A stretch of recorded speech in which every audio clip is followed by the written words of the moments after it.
This is a final test of 39584. What we're doing on shipped items is we make this completion video and make sure everything is as the customer wants it before it gets shipped. If there's anything that does not look right, please point it out to us at this time. And we're going to address the specific problem this item was sent to us for, that being it would not produce sound, and prior to that total failure of sound, it was getting longer and longer to turn on. Typically, most solid-state receivers employ a similar turn-on delay for the speaker relay, whether it's Sony, Kenwood, Pioneer, or in this case ADS. Much like cars have four wheels, these designs are not that different. So the item should turn on typically 5, 6, 7 seconds, definitely before 10 seconds, and not after only 1 second. So what we're going to do is a couple of things. We're going to turn it on, and we're going to be able to hear the sound, but it may be so loud that it will distort the microphone on this camera. So what we're also going to do is be able to view the sound on, this is a dual trace oscilloscope, the upper display, and that's pretty bright. Let's see if we can make that a little dimmer. Yeah. The upper display will be the left channel, the lower display will be the right. And initially we're going to look at a sine wave, 400 cycle sine wave going into the cassette input. Then we'll go over the tuner. But really what we're going to do is be mostly concerned with how long it takes for that speaker relay to turn on now. So I'm going to back this out. And that's a pretty good shot of things, isn't it? Yeah, let's spin this just a little bit maybe. So we can get, yeah, that's good. Okay, so here we go. Let's turn on. Maybe we should get the button in view here. There we go. So let's turn it on, and it should be less than 10 seconds. 1001, 1002. There we go.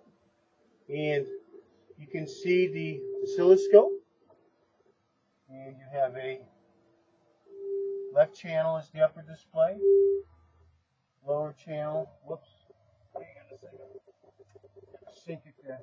Lower channel is the right, so upper is left, lower is right, upper is left, lower is right. Okay. We can adjust the volume, and that may be distorting at the higher volumes. This microphone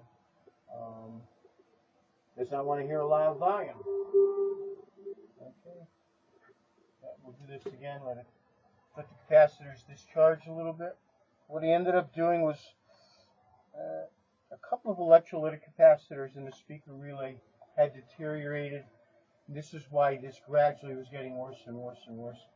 So they were replaced along with the transistors that are associated with them. Their gains were not up to spec, and so those were replaced also. So here we go. Let's turn it on.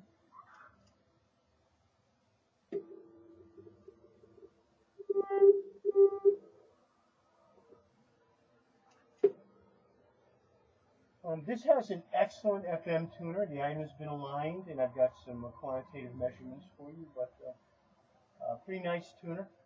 A difficult item to work on physically. They've got a lot of stuff crammed into tight spaces, but fortunately I don't see too many of these, so I don't have to worry about it too much. My hands fit much better in Sansui and Pioneer. Here we go. So what I'm going to do now is go over to FM.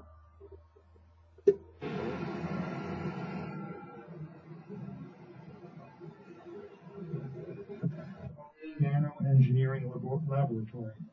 According to the press release, the center scientists creating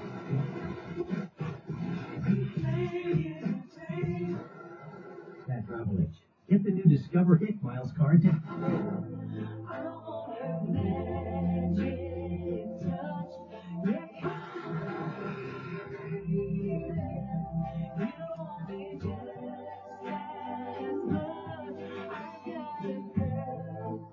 has a nice automatic frequency control also. What I recommend you do is have it disabled, with that being with the switch out, tune your station, and watch. I'll purposely detune this to 96.4 and push the AFC. Look at that. So the best way to do this is to actually tune it with the AFC off, and then put the AFC on, and it kind of hones in, so it's kind of like radar if it was honing in on an airplane. But anyways, your item is all set to go. I'm going to email this to you, and I'm going to run it overnight and put it in the office and set it up for shipping. That's the end of this test.